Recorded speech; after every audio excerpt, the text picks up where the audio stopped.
What is up, everyone? It's Quinn here, and in this video I'm going to be talking about some sell high players heading into week 9 of the fantasy football season. Now, a disclaimer, this does not mean that I think the players are going to be bad rest of season or that they're not going to be decent fantasy options.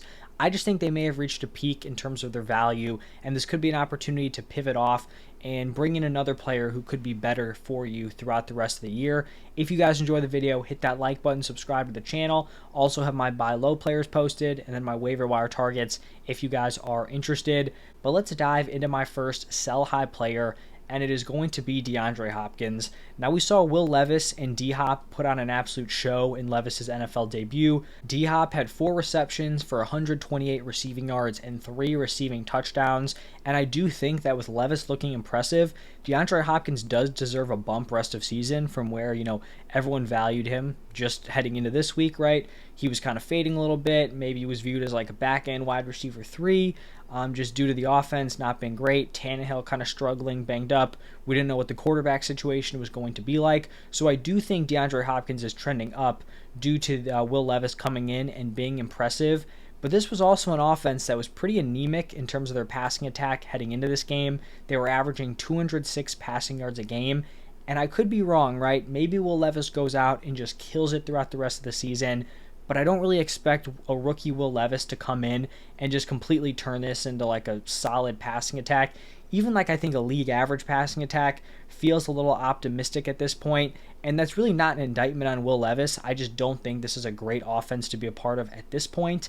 And even in this boom game, DeAndre Hopkins was targeted 6 times on 29 pass attempts. That's a 21% target share. Obviously, he had a few, massive gains, the 3 touchdowns. I just don't know if this is super sustainable. I could see both of these guys coming back down to earth, and he could still be fine as like a fringe wide receiver 3, weekly wide receiver 3 option. But I feel like with his name value, this game he's coming off of, there's going to be a lot of optimism with Will Levis moving forward. I feel like you could flip him for some potentially like wide receiver 2 caliber guys at this point. So some guys I'd be looking to target for DeAndre Hopkins, or to trade away DeAndre Hopkins for. T. Higgins, I think, is really interesting because he's really struggled, but I really like Higgins rest of season. I talked about him as a buy low wide receiver. I think Zay Flowers is also interesting, coming off a down game, but has been very consistent. Would rather trust that Ravens passing attack. Michael Pittman, I think, also. And then some people may not like this one. I think Nico Collins, honestly. I feel like CJ Stroud has proven it. Nico Collins has been very solid to start off the season. I don't know if the Vikings are going to be able to kind of keep up with him at this point. So I think DeAndre Hopkins should be viewed as a better option moving forward, but I do think this is an opportunity to sell high on him at this point. Now, pivoting over to the running back position, we have Gus Edwards, and this was a great matchup for Gus Edwards heading into Week 8. And he absolutely smashed. The Cardinals had allowed the 4th most points per game to the running back position. Gus Edwards carries the ball 19 times for 80 rushing yards, 3 rushing touchdowns, and he also catches 2 passes for 14 yards. So he has a monster game in Week 8, and that was after already having a big game in Week 7 where he scored 21.4 PPR points. I feel like at this point, we have a pretty good idea of what Gus Edwards' role is going to be in this offense. He's going to have a solid workload on the ground, but he's not going to be someone who's super involved in terms of like pass catching as a receiving back. This is like the type of usage, I think, for Edwards that's going to give you like fringe weekly running back 2 production. From week 2 through 8, Gus Edwards has seen 10 or more carries. Over that stretch, he's averaging 9.6 PPR points per game, and he actually had a stretch there with 4 straight games under 7 PPR points. For Gus Edwards to produce for fantasy, he's going to need to hit in the touchdown department because he's not super involved as a pass catcher. The work on the ground is really where he's getting it done, and you could have a great game on the ground, right? You carry the ball 20 times for 100 yards. That's a solid day. That's only giving you 10 fantasy points. So if you're not adding a ton as a pass catcher, you're going to need to get into the end zone. And I don't know if I want to be consistently betting on Gus Edwards getting into the end zone when he's playing on an offense with Lamar Jackson, who's going to be involved as a runner near the goal line. And then Gus Edwards hasn't exactly been dominant in terms of his usage. Like, it's still somewhat of a split with him and Justice Hill. And Justice Hill has filtered in the red zone. So it's not even like he's guaranteed all the running back touchdowns. So personally, I'd be looking to tier up from Gus Edwards. Obviously, I don't think you're going to get like a fringe running back 1 for Gus Edwards. But if you make a 2-for-1 trade, I'd just be trying to kind of tier up at the running back position, selling high on Gus Edwards, who's probably going to be like a fine running back 2, running back 3 rest of season, but if someone thinks he's having a breakthrough because of these last 2 weeks, I would take advantage of it. Another running back who could actually be valued in a similar spot would be Jahmyr Gibbs. Now, obviously, Jahmyr Gibbs with Montgomery out is going to be the better option, but I do think that with Montgomery likely coming back soon, I would still prefer Gibbs over Gus Edwards at this point. I feel like he's someone you could probably trade for if you were trying to, trade within a similar range, do like a 1-for-1 deal. So Gibbs could be an option, or just try to shoot higher at the running back position with a combo trade.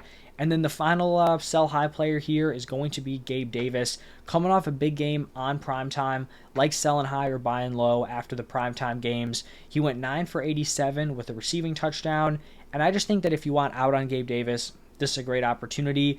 Unsurprisingly, he has been very boom or bust this season. He has 3 games below 6 PPR points. He has 3 games above 20 PPR points.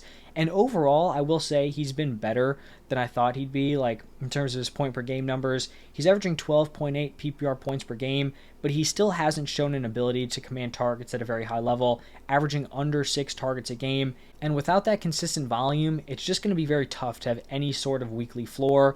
He kind of has to hit in the touchdown department to produce. So looking at Gabe Davis this season, he has hit in the touchdown department. He's on pace for double-digit touchdowns. He's also coming off a boom game, and his point per game number is still just like a back-end wide receiver 3. I feel like people seem to view him higher than that, maybe because, if you don't roster him, you see the explosive games, but you're not seeing the games where he's catching just a couple passes here or there. So I do think this is a decent opportunity to move off of Gabe Davis. You have that boom game kind of pushing up his point per game number. Here are some guys I'd be looking to kind of bring in return for Gabe Davis. T. Higgins, I really like as a buy low. Now in competitive leagues, you're probably not going to be able to pull that trade off, but in more casual leagues, it's possible. Nico Collins I like, Deontay Johnson, Calvin Ridley with a bounce-back game after people left him for dead. Hollywood Brown I think is interesting with Kyler coming back within the next few weeks. And I think Drake London also interesting with Taylor Heineke potentially taking over. So those are guys I would take over Gabe Davis. I'd personally be sending out offers. In general, like when it comes to players who are boom or bust, I really don't mind if a player's boom or bust if I know they're like a locked-in start. So, for example, a guy like Tyler Lockett a few years ago was viewed as someone who's very boom or bust, but at the end of the season, he was finishing as like a mid-tier wide receiver 2. So you know you're going to start that dude in your lineup. Gabe Davis, he kind of threads the needle in terms of like, is he startable? Is he not startable? And you kind of get into that rhythm where he has the big game, you play him, then he has a few down ones, you sit him, then he pops off on your bench, then you feel obligated to play him again. Like he has kind of held his head above water with like almost 13 PPR points, but I feel like that's also with him kind of having favorable touchdown luck. So if those touchdowns aren't there, is he just like a non-factor in terms of being a fantasy starter? These are just things I'd be a little bit worried about with Gabe Davis. But that's going to wrap it up for my 3 sell high options. We had Deandre Hopkins, Gus Edwards, and Gabe Davis. Hate to be the Debbie Downer on D-Hop after his big game, but I do think he is an interesting sell high play. But thank you all for stopping by. That's going to wrap it up for me here. Thank you again, and I'll see you in the next one.